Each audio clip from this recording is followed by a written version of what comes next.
Noon, akala natin boyfriend ang makakapagpasaya sa atin, di ba? Boyfriend ang makakatulong sa atin financially, boyfriend ang makakapuno sa atin. Hindi. Mas binigyan ako ng blessing ng Lord kasi after the separation, akala ko mawawalan kami ng tahanan. Magiging homeowner pala ako. Pinrepair lang talaga ako ni Lord. Kumbaga, after the separation, unti-unti doon binigay ng Lord yung mga pangarap ko. Tapos, nung may partner ako, sabi ko, baka mawala na yung parents ko dahil matanda na sila. Baka hindi nila maranasan makarating ng Canada. Pero, right after the separation, nakabili nga ako ng bahay. Bigla nga, unti-unti talaga binuhos ng Lord yung mga blessing. Kasi akala ko noon hindi ko kayang bumili ng bahay mag-isa, di ba? Alam mo naman yan sa abroad.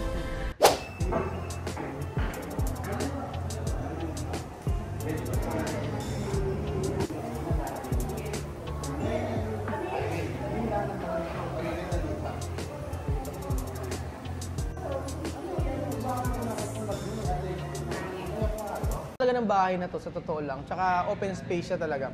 Ang nagustuhan ko dito, yung salas mo. Maluwang. Salas mo. Maganda yung salas niya. Ano na, kamusta na ang buhay mo? Eto. Akala ko ikakasal ka na eh. Kasi nung the last time na nakita kita, meron kang wedding ring. I know, ang laki ng bato, Oo, diba? laki ng bato. Kakasal na siya dati. Doble-doble, may promise ring, may engagement ring. Oo, may mga ganun-ganun siya dati. Nung nasa ka sa Canada? Sa Ontario. Ontario. Yeah. Like kami nagkakausap dati nito. Tapos ay nanghihingan ko ng ng payo. Pero hindi pa kami nagmi-meet ha. Hindi pa kami nagmi-meet. Kasi ang kwento nito, during that time na nagbablog ako, wala naman nanonood sa akin. Oo, Grabe siya, wala nanonood. Tapos, ayan, na-meet ko siya. Si Atilia na isang kapatiran ko sa JIL. Pinakilala siya. Tapos, pagka, minsan ako sa kanya, hingi ako ng payo, ganyan. Tapos, sharing, ganyan. Oo, nagsusumba yan. Yeah, dati. Tapos ngayon, payat ako noon. payat siya dati. Tapos tatandaan ko minsan kausap kita sa opisina ka. Oo, sa opisina. Work from home noon kasi COVID time, COVID diba? time. Yeah. Ano nangyari? Kumusta na? Ba't hindi natuloy yung kasal niyo? Yun nga, di ba? Siguro, May pagkamarites eh. Okay naman mag-usapan? yes, of course, open naman ako, di ba? O kahit sa Facebook, open naman. Kasi yung yung talaga ikakasal na sila. Oo. As in, malapit, ikakasal na sila. Tapos Bumili pa kami ng bahay kasi ang pangarap ko noon, small wedding lang talaga. Pero gusto ko solemn siya. Doon kami sa likod ng bahay namin kami ikakasal. Yun ang plan that time. Pero yun nga, hindi na natuloy. Pero ang niya po, ang mapapangasawa niya nun ay isang foreigner po. Yeah, foreigner Isang apam. siya. Amerikano siya, pero resident din siya sa Canada. Canada. Yeah, pero ipinanganak siya sa Amerika. Ang tagal niyo na no? Yeah, more than 3 years. Paano yun? Talagang yung kalapit ka na ikasal tapos biglang nag-back out, gano'n? Masakit. Back out siya or ano nangyari? Yun nga, nagkaroon ng iba. Nako, salawahan. Yeah, nagkaroon siya ng iba. Parang hindi niya nasabi sa akin. Tapos yung bali, magbe-birthday siya noon. Alam ko nanlalamig na. Pero pinilit ko pa rin. Sabi ko ganyan, anong gusto mo sa birthday mo? Gusto mo bang mag-party tayo? So sa backyard pa rin yun ng bahay namin kung saan kami kakasal. Sabi niya, sure. So, nag-invite kami. Siguro mga 4 na pastor yung dumating or 4, baka nga 6 pa eh. And then, ang dami siguro yung guest namin nasa 60, ganon, 60 minimum. Pero may plus kasi Pilipino, di ba, nagdadala ng iba. Sinet up ko yan, yung likod namin, ang ganda. Tapos ako, nag-prepare kami ng pagkain. And then, 1 week bago yung birthday, nawawala siya. Aburido ako. Sabi ko, bago siya umalis, kinis pa niya ako. Wala naman kaming alam na away noon. Tapos 1 week siyang nawawala. So sabi ko, hindi ko alam kung ikakancel ko ba tong party or what. Pero sabi ko, itutuloy ko pa rin. Baka sakaling dumating. Yung birthday niya yan? Birthday niya yan. Tapos dumating naman siya before ng birthday. sinalubong ko na parang walang nangyari. So, yung mga invited guests, sabi ko, tuloy po. Kung aalis siya ulit, okay lang. Pa-party pa rin. But this period ng birthday party, dumating sa akin yung sulat ng lawyer. Sulat? Ng lawyer. Para saan? Sa hiwalayan nga. Kailangan ng local lawyer? Yes, kasi... Bakit naka-lawyer? Kasi may bahay kami na paghahatian. Okay. Yung property. Tapos, syempre, alam mo naman sa Canada, kung meron man kayong shared debts or whatsoever, kailangan nyo legally pag-usapan lahat, di ba? Kasi we are considered as Ibig common sabihin, law. pag naghiwalay pala ni lawyer agad, tapos ganun. Kasi common law kami doon. Kasi yung common law doon, parang, parang mag-asawa na talaga siya. Hindi lang kayo kasal, pero they are considered as a husband and wife na rin doon. So, kung may mga property kayo... Wala kayong pinag-usapan na ayoko na sa'yo, ganyan-ganyan. Ayoko na sa'yo. Nung una, wala. Kasi nung pagtingin ko talaga ng sulat, talagang nag-breakdown ako. Hindi ko talaga kaya. Oo, kasi nagpiprepare nga kami ng mga, diba, pagkain, ganyan. Tapos, na tuloy yung party? Tuloy pa din. Tuloy pa din. Tapos, bago, siguro yung the next day, nag-pray talaga ako. Sabi ko, babangon ako, gagawin ko lahat. Talagang kahit umaagos sa luha ko, tapos matutuyo. Pa rin ako tuloy. And then, ang unang guest na dumating, yung family ng isang pastor na pinupuntahan niya sa Bible study, na naging mentor na rin niya for the last few weeks. Kasi nagpabaptize ako bago nangyari to kami ng anak ko. Ayaw niya lang sumabay dahil nga hindi pa daw siya ready. So, yun, nag-hug ako sa pastor. Sabi ko, pastor, may problema. Iyak ako ng iyak. Pero, kinuha ako ni Mark. Sabi niya, don't cry, I love you. Akala ko okay, yung pagsasabi niya, I love you. Hindi ko alam na decidido na talaga siya. May babae na pala. May babae na pala talaga. Paano ka naka-move on? Naka-move on ka na ba? Ngayon naka-move on na ako. Kasi nga, nakikita mo naman... Kasi nakikita kita talaga sobrang saya ka sa kanya. Noon. Di ba? Oo, sobrang saya dati. Yeah. I think I'm better now considered before as a person. Kasi nga yun, dahil sa sobrang sakit na naranasan ko dito sa last na hiwalayan, mas lalo ko pang nahanap ang Lord. Hinahanap ko talaga siya. Kasi... sobra. Like, kahit ang nanay ko, sabi niya, Sel, 1 taon ka nang umiiyak. Bakit hindi ka na tumigil? Bakit hindi mo patanggapin? Kumbaga, harap-harapan, inuuwi na niya yung new girlfriend sa property namin. So, wala na talaga. Hindi ko matanggap. Nagpa-counseling na ako. Wala pa talaga. Pati yung blood pressure ko, nagtaas na sa stress. Hindi ka talaga natutulog? Ilang buwan kang hindi natutulog? Umabot ako ng 1 taon, amigo, even after the separation na. Iyak pa rin ako ng iyak. Nagpapa-counseling na ako, lahat. Walang makapagpatigil sa akin. Pinag-pray over na ako ng mga spiritual parents ko doon, pati mga mentor namin, wala. Kasi hindi pa talaga ako nagsasubmit sa Panginoon, di ba? Yun. Tapos, ano ang ginawa mo? Sinuko mo yung buhay mo sa Lord? Sinuko ko yung buhay. Kasi dumating sa time na pati yung mga mentor ko sa church, sabi nila, kung nasa sa'yo talaga yung Panginoon, makikita mo yung message sa'yo dito sa gitna ng situation na to. May tinanggal sa buhay mo. Although masakit, nililinis ng Panginoon ang buhay mo. So mag-surrender ka. Mag-surrender ka. That night talagang umiyak ako na umiyak, nag-surrender ako sa Lord. And then, nag-book ako ng flight ko papuntang Nova Scotia. Dinala ako sa isang probinsya na puro tubig, parang, parang baryo. Napadpad ako sa lugar ng kaibigan namin ni Gigi na nakilala ko rin sa Taiwan. Doon, mostly mga tubigan, puno, layo-layo ang bahay.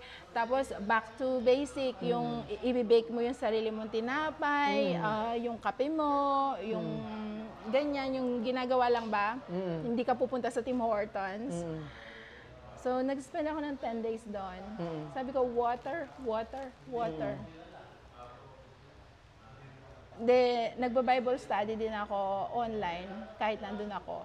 Water, water. Then may nakapag-share din sa akin, water. Yun pala, basahin mo lahat ng mga Bible verses about water. Mm-mm. Doon ko Ano natatandaan mo?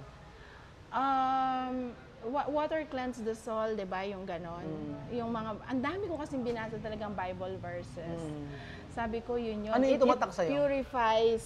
It purifies your soul, it purifies your heart. The water purifies everything, right? So, nung last na dinala ako ng kaibigan ko doon sa isang, para siyang para siyang ilog, pero tawag doon sea. Mabato-bato. Pag nagtanggal ka ng sapatos, ang hirap maglakad, tusok-tusok, tusok-tusok. Tapos ang tubig pag nagtalbog ka, sobrang ginaw, sobrang lamig. Naglakad ako, ow, ow, ow. Pagdating ko doon sa tubig, sobrang lamig. Tapos yung isang ibon, umano siya, yung nag-awit. Doon ko parang nakita yung sarili ko sa gitna ng lugar na yon na I am a beautiful creation of God. So, doon ko talaga nahanap yung sarili ko ulit. Sabi ko, babalik ako ng Ontario, magpapa-water baptized ako. Kasama ko yung anak ko, ini-start namin ulit yung one-to-one fellowship, tinapos namin yon. Talagang total surrender. Doon na ako sabi ko, Lord, anak mo ko. And then, wala talaga akong kakayahan. Kasi ginawa ko na lahat. Yung mga Bible study. Pero kung nandun ka lang, hindi naman talaga pumapasok sa isip mo, hindi mo siya ina-apply. Wala pala talaga. Wala. It's a personal relationship. Personal relation talaga. Yeah. Kasi ang gusto ng Lord, yung magkaroon ka ng personal na relasyon sa Kanya. Doon mo masasabi na kahit ano nangyari sa'yo from the past, sasabihin na mahal kita, andito ako para sa'yo. Yeah. Yayakapin ka niya. Ganon. Yun ang gusto ng Lord, yun tayo ang lumapit sa Kanya. Tapos doon ko naramdaman na parang gumaan ulit yung katawan ko. And then, nag-start tumubo yung mga nalagas kong buhok. Kasi amigo, nagpatsi-patsi na yung buhok ko sa stress. Actually, binigyan na ako ng stress leave sa work. And then yung doctor ko, ganun din ang in-advise sa akin. Kasi nung hindi rin ako tumitigil sa kaiyak, nagtaas ang blood pressure ko. Pumutok nga yung ugat ko, tapos na-emergency pa ako. Super high. And then nagkakaroon na rin ako ng complications sa heart. Nagsunod-sunod na. And then every time I see myself sa mirror, ang pangit-pangit ko. Minsan parang sabi ko may sungay ako dito. And I feel so heavy. Pero after ko talagang sinurrender, parang talagang nabunot lahat na nagising ako isang araw na parang new creation ako. New creation. Talaga. So, di ba ganun naman tayo na sa mga problema natin, pag sinurrender mo yung buhay mo sa Lord, lilinisin niya eh. Ilalayo ka ng Diyos sa mga taong hindi makakabuti sa'yo. Yun ang gusto ng Lord. Yung mabuhay tayo na siya ang susundin natin. Hindi yung susundin natin yung nararamdaman natin o yung ibang tao. Kapag tayo minahal natin, unahin natin mahal ang Diyos, ang Lord, for sure, sa buhay natin, dire-diretso magiging smooth. Talagang grabe ako maghabol. Pag makita ko lang siya, inaabangan kong umuwi sa driveway, wala akong tulog. Nagluluhod-luhod ako sa harapan niya, talaga nagmamakaawa ako. Tapos, but that was before the total surrender sa Lord. After that, alam mo, binigyan ako ulit ng wisdom ng Lord. Totoo. Nandun ako sa... Ang tawag doon, naranasan ko yung sobrang sakit na yun para mahanap ko yung Lord sa buhay ko. Pero ang tanong, napatawad mo na ba siya? Yes. Kasi kung hindi ka magpapatawad, hindi ka makaka-move on. Yung bigat nandito, di ba? Pero kung sa ngayon makikita mo siya, kaya mo na siyang harapin. Nakita ko na sila. Ilang beses dumaan sila sa bahay ko, dalawa parang sila. wala lang. Wala. Ano And naramdaman mo? Walang galit. Walang galit. I actually pray for them, like from the bottom of my heart. Kasi sabi ko, siguro hindi rin ako yung tamang partner para sa kanya. Para sa kanya. Siguro hindi rin siya happy sa akin. Siguro silang dalawa talaga yung inilaan ng Lord para sa isa-isa. So, ang sa akin lang sabi ko, Lord, just take care of them na sana kung ano yung naumpisahan ng ex ko kasi nadala-dala ko rin siya sa church, nakapag-Bible study din siya. Alam ko may seed na nakaplant sa heart niya. Yun lang ang pinagpipray ko na sana mag-grow yun, at ma-guide niya rin tong new partner. Ang ganda no? Yeah. Nakita nyo, sa halip na ipag-pray niya ng hindi maganda, pinag-pray pa niya ng makakabuti, yung maging mabuti, yung kanyang dating naging partner, di ba? Pero masakit talaga. At saka alam ko, speak blessing, di ba? Sabi nga nila. Yung natutunan ko, kung ano yung lumalabas na masama sa bibig natin, ano lang yan bumabalandra. Pero ang tanong sa'yo, handa ka na ba ulang umibig? No. Hindi na. I will not say no. Pinagpipray ko yung heart ko. Natuto akong pray for everything. Kung ano talaga yung, kung saan ako i-guide ng Lord. Basta ngayon, wala akong na-feel na urgency. I feel whole. I feel completed. Kasi noon, akala natin, boyfriend ang makakapagpasaya sa atin, di ba? Boyfriend ang makakatulong sa atin financially. Boyfriend ang makakapuno sa atin. Hindi. Mas binigyan ako ng blessing ng Lord kasi after the separation, akala ko mawawalan kami ng tahanan. Magiging homeowner pala ako. Pinrepair lang talaga ako ni Lord. Kumbaga, after the separation, unti-unti doon binigay ng Lord yung mga pangarap ko. Tapos, nung may partner ako, sabi ko, baka mawala na yung parents ko dahil matanda na sila. Baka hindi nila maranasan makarating ng Canada. Pero, right after the separation, nakabili nga ako ng bahay. Bigla nga, unti-unti talaga binuhos ng Lord yung mga blessing. Kasi akala ko noon hindi ko kayang bumili ng bahay mag-isa, di ba? Alam mo naman yan sa abroad. Nagkaroon talaga ako. It's a blessing talaga. Una, yan, binigyan ako ng Lord ng bahay. Pinrepair ako doon. Nadala ko yung parents ko doon. Nakapagbakasyon na sila doon. Kaya answered prayer. Tapos dalawang anak mo, andun pa. Ngayon, apo ka pa. Tapos ito pa, amigo. Prior to separation, akala ko may kulang sa amin, kaya kami hindi nagkakaintindihan. Anak. Sabi ko, matanda na ako. Sabi ko, why don't we just not spend money on either mag-adopt or surrogation? Baka kako yun yung magpupuno sa amin. Gusto ko lalaki. Amigo, sa sobrang pagka-busy ko dito sa problema namin dalawa, hindi ko alam na yung panganay ko pala buntis na. Alam mo, nung umalis na si ex sa buhay ko, andyan na yung anak ko, lumapit na silang dalawa. Ilang months na yung bata. There's Elijah na magkakaapo pala ako ng lalaki. Kaya nga sabi kong ganun, Lord, yung hinihingi kong magkaanak ako ng lalaki, andito pala, magkakaapo pala ako ng lalaki. So, yun. Iba talaga yung yung plano natin, iba sa plano ng Diyos. Iba sa plano ng Lord. Yung isip natin, hindi talaga natin kayang arukin yung kakayanan ng Lord sa buhay natin, no? Totoo. Kagaya sa buhay mo, nakita mo na sobrang blessing right after na kapagdaanan mo yung madilim na buhay mo. Tapos ngayon okay na, di ba? At nakakapag-travel na. Yun nga, diba? isa pa yan nakapag-travel. travel na yan. Nakauwi, ilang araw lang siya dito. Di ba? Grabe, ganun kagaling kumilos ang Lord sa buhay natin. Basta sabi nga niya kanina, surrender po natin yung buhay natin. So, ilang tanong na lang. Ano yung mapapayo mo sa mga tao na pinagdadaanan yung mahirap sa part ng buhay nila? Yun lagi ko sinasabi kahit sa pamilya ko pa. Just, yung hanapin mo yung Panginoon sa buhay mo. Actually, umuwi talaga ako dito.